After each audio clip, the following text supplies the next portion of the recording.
We all love the high of a new streak. It always feels like we're winning. But what happens when it breaks?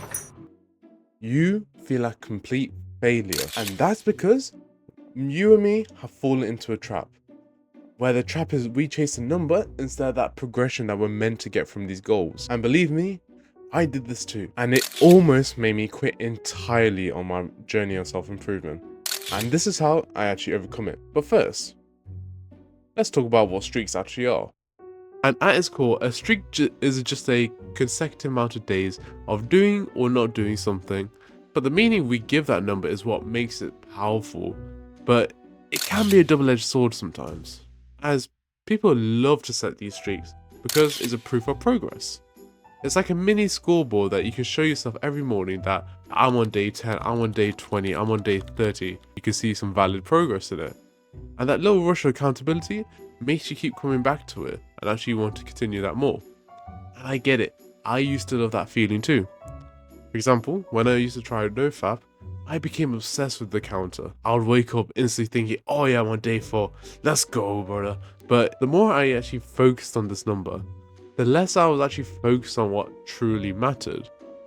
And that was how was I growing. And when I eventually did relapse on that thing, it felt like everything that I built had just disappeared in one night. But let me get this straight. Streaks aren't a bad thing overall. They can keep you accountable, which is a really positive thing. They can be a really positive reinforcement to yourself as you see your efforts stack up, and it's like a visual pat on the back kind of thing.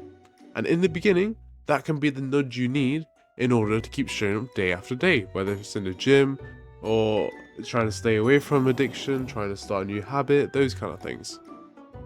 However, there are some downsides that people don't really acknowledge, as that number eventually becomes the goal itself. As people don't really ask these kind of questions themselves, where they're saying, oh, am I becoming stronger, calmer, more disciplined, this new thing? They're more asking, oh yeah, what day am I on instead? Which is the problem. When streaks actually begin to break down, and this is when the motivation breaks with it. You start to feel guilty if that number is low, and you feel a lot more on nerves when that number is high. And when that number is low, you're gonna feel fucking shit. I can't lie. And sometimes you just quit altogether as you feel like starting something new is just too much of a hurdle again, and there's no point to continue on. But, brother, there is a better way to do this. I shift my focus from the counter itself and counting up the numbers to the actual progress I'm making. I literally just track the habits if it helps, but I don't let the number define me. And if you end up relapsing, then so be it. It's fine. Learn from the mistake and don't be too harsh on yourself, because when you're too harsh on yourself, that's how you start the negative feedback loop, and you'll just end up relapsing more and more in terms of that same day. And the real win is who you actually become at the end of the day, not how many days you can stack. So, in my opinion, I feel like you shouldn't set streaks for everything, but what do you think? Should you set streaks?